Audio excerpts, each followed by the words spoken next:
Saludar al maestro José Ignacio Martínez, coordinador del Laboratorio de Análisis de Comercio, Economía y Negocios de la UNAM, porque si ahorita en la oposición están muy ocupados con el tema de la seguridad, están muy ocupados con el tema de los medicamentos y el supuesto desabasto, prepárense porque por ahí se vienen también con los temas económicos, los temas, por ejemplo, como el TEMEC, y de eso quiero hablar con el maestro José Ignacio Martínez. Maestro, ¿cómo le va? Muy buenas tardes, muy buenas noches. Don Vicente, qué gusto saludarlo, es un gusto estar con usted. Oiga, a ver, lo del TEMEC, la implementación del TEMEC, ¿ya cumplió un año?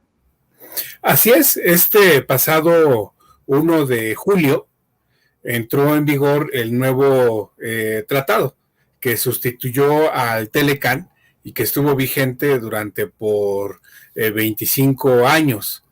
Y este nuevo tratado, más allá del adjetivo de nuevo, tiene importantes instrumentos que usted ya comentaba hace un momentito, sobre este nuevo quehacer en la relación con Estados Unidos, no diría estrictamente comercial.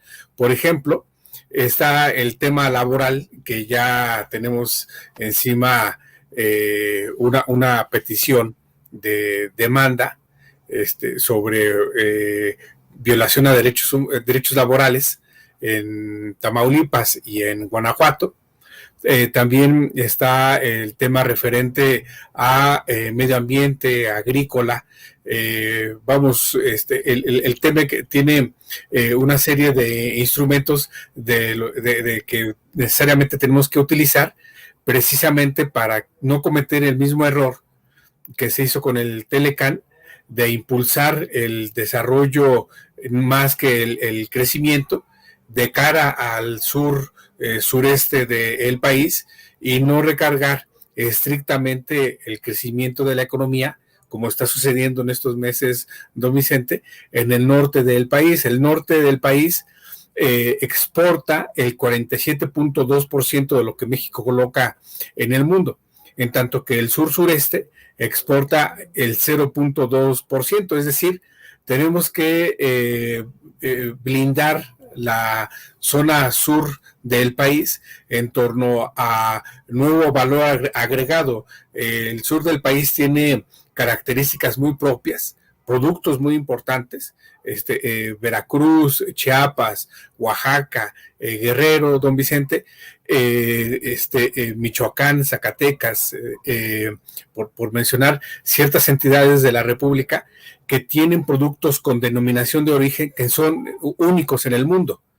Entonces, por ahí es donde podemos comenzar a trabajar la parte referente a lo que en el Laboratorio de Análisis en Comercio, Economía y Negocios de la UNAM le presentamos, por cierto, al presidente de la República hace 2 años, un documento que le denominamos Política Nacional de Exportación, mirando hacia otras latitudes respecto a cómo México puede tener un desarrollo sostenible a través de las exportaciones y no necesariamente mirando hacia Estados Unidos. ¿Cómo va el cumplimiento del TEMEC a ambos lados? Es muy interesante la observación, porque mucho se dice en Estados Unidos que se violan derechos laborales en México, pero también hay violación de derechos laborales en Estados Unidos y Canadá. Por ejemplo, tenemos que se violan derechos laborales de trabajadoras de México en California, de trabajadores de México en Florida, y también los derechos laborales de trabajadores mexicanos en las mineras de Canadá, en las minas de Canadá. Entonces, tema sobre los derechos laborales, que está en el artículo 23.3 y 23.6 del capítulo 23 del TEMEC, puede fortalecer mucho la parte referente a derechos laborales, derechos sindicales, que en México ha impulsado mucho el presidente López Obrador. Simplemente se echó abajo, por ejemplo, es algo que aquí hemos estado mencionando, gracias a la oportunidad que nos ofrece, la parte referente a la modalidad de outsourcing, de subcontratación, donde pues solamente, don Vicente, eran 10 millones de trabajadores que no tenían prestaciones sociales, a raíz de que el presidente echa abajo el artículo 15D de la Ley Federal del Trabajo, pues ahora tenemos que nuevos trabajadores se incorporan con seguridad social a estas nuevas actividades que tenemos dentro del tratado. El balance es positivo. ¿Qué tan positivo?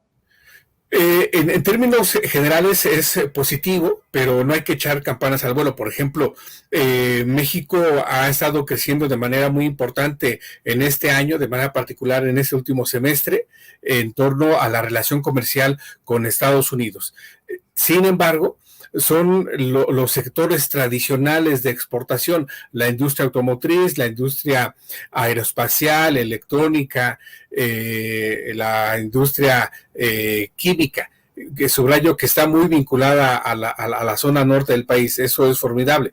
Sin embargo, se tiene que trabajar para poder impulsar las cadenas de valor del sur de México hacia esta parte muy importante de la economía. El sector exportador en términos del PIB representa el 37% de la riqueza nacional que genera México. Sin embargo, si nos vamos al análisis de salarios, por ejemplo, Oaxaca, en términos salariales, tiene un ingreso mensual, el trabajador, la trabajadora, de 17 veces abajo de lo que percibe haciendo más o menos el mismo trabajo el trabajador de Nuevo León, por ejemplo. Entonces, y esto por supuesto que no es resultado estrictamente del TEMEC, sino que se debe impulsar el desarrollo interno del país para poder lograr un desarrollo territorial equilibrado. Muy bien. ¿Con qué reflexión cierra en torno a estos temas, profe? Que es importante impulsar, detonar el mercado interno para poder crear mayor trabajo en el país, fortalecer el bienestar social. Y aquí, don Vicente, tenemos que apuntalar la parte referente de telecomunicaciones de manera muy precisa. Las nuevas tecnologías que ya están en puerta a través del 5G, de la cobertura, de la conectividad, que no hay que perder de vista esta figura que se tiene ahora de CFE Telecomunicaciones, que sin duda poco se dice de esto, ojalá y abra y nos dé la oportunidad de desarrollarlo más a profundidad, don Vicente, la parte referente de conectividad, de cobertura hacia el sur-sureste, que es ahí donde sin duda va a estar uno de los pilares de desarrollo del país, aprovechando precisamente este instrumento muy importante que es ahora el TEMEC. Muy bien, pues le agradezco, maestro, por estar con nosotros, como siempre. ¿En dónde los pueden leer? ¿En dónde los pueden seguir? En redes estamos como LACNMX, Laboratorio de Análisis en Comercio, Economía y Negocios de la UNAM, y ahí pueden encontrar nuestro estudio reciente a propósito del primer año en vigencia del TEMEC. Muchas gracias por la oportunidad, don Vicente. Cuídese mucho. Gracias por estar con nosotros. Buenas noches.